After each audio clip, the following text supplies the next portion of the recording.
welcome. It's so Nigeria Today Live. My name is Larry Adejoke and David. And this is the segment we talk about relationship and lifestyle. And then tonight, I hope it went well and I hope you're doing great this morning. But I don't do this alone. I always have a baby. Yeah, good morning, Mama Mama Jenzi. How are you doing today? I'm good. You look good. You're looking so Once again, I love your shining. hair. Thank you. I love you, the style. Oh. Someone actually called me sunflower. I think I'll go with that for the rest of this week. Thank you. Good morning, viewers. Welcome to another beautiful episode of Relationship and Lifestyle, where we'll give hacks and tips on how to live the best life in the society and how to have the best relationship. Today's episode is promising to be very exciting. This particular segment is fully packed. So please sit back and don't go anywhere. My name is Grace Chidimo for your joint video. Okay, you have it from gratitude. This morning, our topic we'll be discussing will be how to start a relationship. Okay, now this boils down to the fact that many are growing and they believe it's time for them to actually start a life. And they don't want to walk with themselves. But relationship comes in different aspects. So it now depends on which one exactly they're looking at.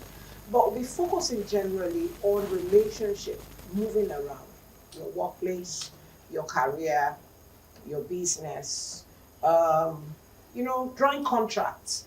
Who are those people you need to really work with? Now, how do you relate with them? Do you pour out your heart the first day you meet them?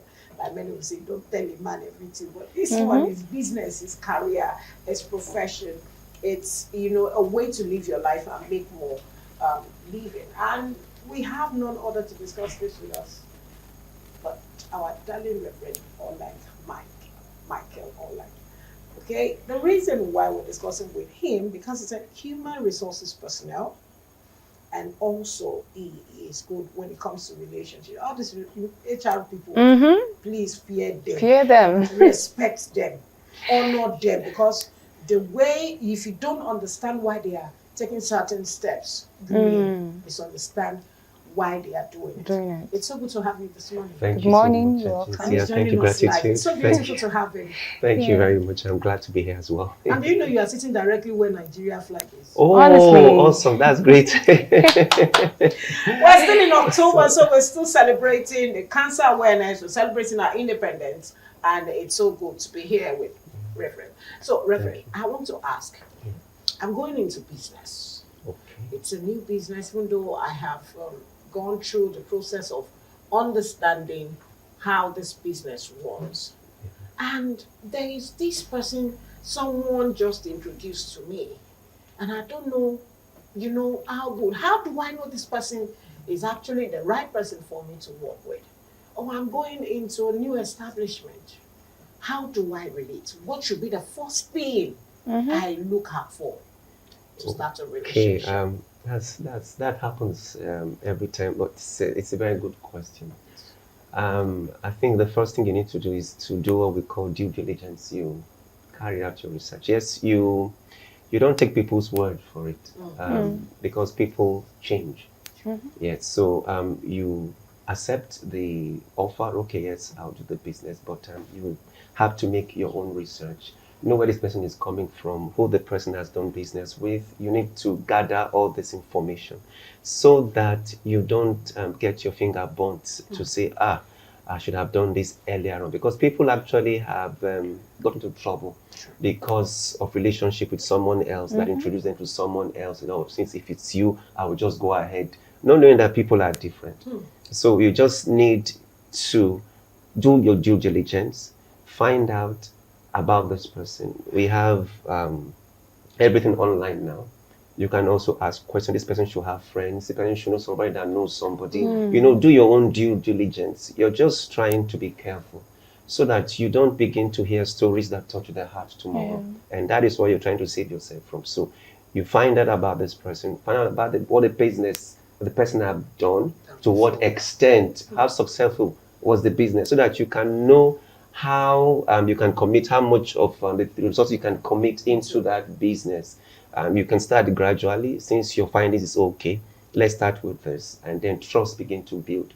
When you build trust to a certain level, you can say, okay, yeah, I can do And for business with this someone person. going into a new establishment, how do you make your relationship? How do you start up a relationship in a new environment, Okay. business setting also, Yes. before you go to gratitude? Yes. So, especially that business, other people should have been doing that business before. You just come into the business. You need to have colleagues that do that business as well.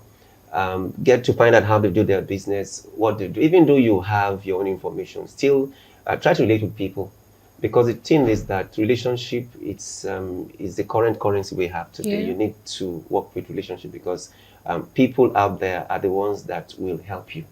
They are the ones that knows what the business entails. Even though you know it's the business, but this environment, I need to understand people. I need to relate with people, get to find out how this business is done here. So it still boils down to you. Do your due diligence, be friendly, be open. Like you said, it's not telling everybody everything about yourself. You just lay low a little bit and just get to know what the environment is and how things run in that place. Thank you very Yeah, much. well said. So moving into the corporate world now, many a times we've heard people in the corporate space complain about how toxic it could be in that space. So now, how do we make a balance between maintaining that relationship we have with our boss without coming out as or showing how let's say, how disapproved or how you don't want to be in the space with them? You are there to work, yes, but taking out personal emotions from how you feel, striking that balance between being how will I put this now? I know exactly what I want to say. I get what you Imagine you're in a corporate space, Yeah. and the corporate space for you is toxic. toxic. Yes. Yes, you need to do your job. Yeah.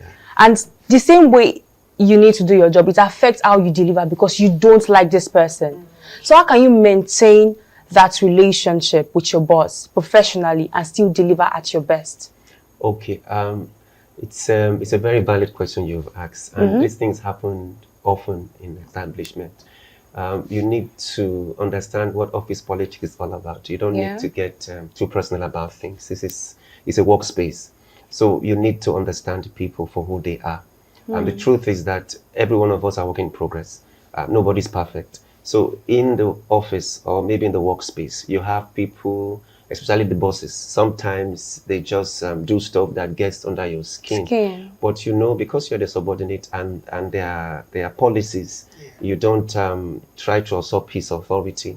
You need to learn to separate yourself, that's your person, from the title in whichever position you are in there, and just learn how to manage, learn how to manage your boss. That is what we actually tell people. Learn how to manage your boss. Accept him for who he is. Try to see how you can help him. Yes, he doesn't know everything. You know something more than him. But because it's your boss, you need to just learn about him, study him, see the kind of person he is. So you don't go to that part that will rub up on him negatively. So it's all about you being smart with your job. You need this job, you need the pay, and you need to get your job done. So you just need to understand what you need to do. And when your boss become emotional, you become emotionally intelligent. You don't react. You try to regulate and then you respond. You know, the difference between reaction and then responding. Yes, so you don't react, you respond. So with that, people know that you're mature. And that is what maturity comes to play in the workspace. So you just need to learn how to separate yourself. Don't let things get to your skin or take it personal. It's a workspace. There's what they call office politics. Try and understand that.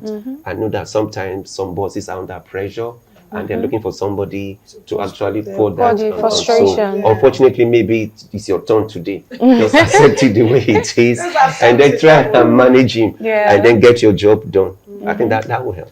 Okay. That will help. Okay, finally, let's take your word of advice. For someone working in an establishment and you have toxicity here and there, and you want to be able to manage that environment. Yes. You know, it's an environment now. Office, department is quite different, but everywhere is toxic. And you are young.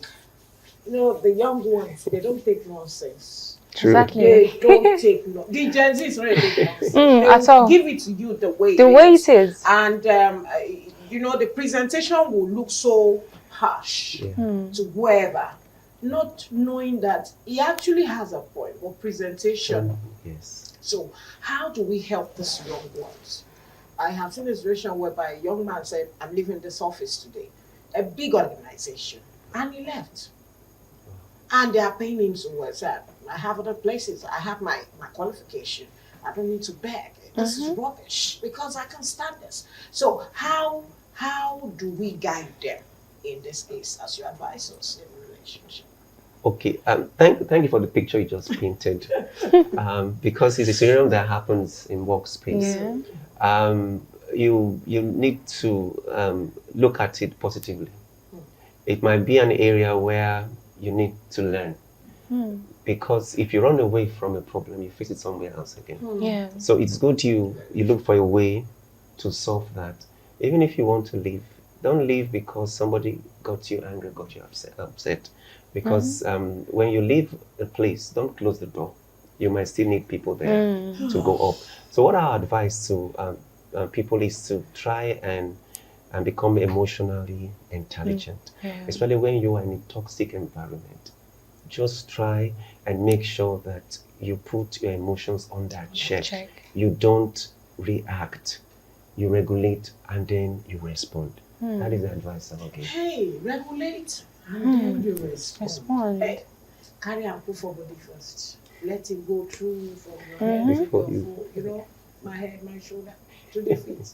Then you now respond. That's just it. Simple. Okay, I want to say big thank you for coming into the studio. We are Yes. really Thank enjoying you so much. being My here this pleasure. morning. Thank you very so much. I'm much. glad For being being here. here. We've been Thank talking you. with Reverend Michael Olanga. He's a human resources personnel and a relationship coach. So on that note, my darling, gratitude. My darling, Mama Gen Z.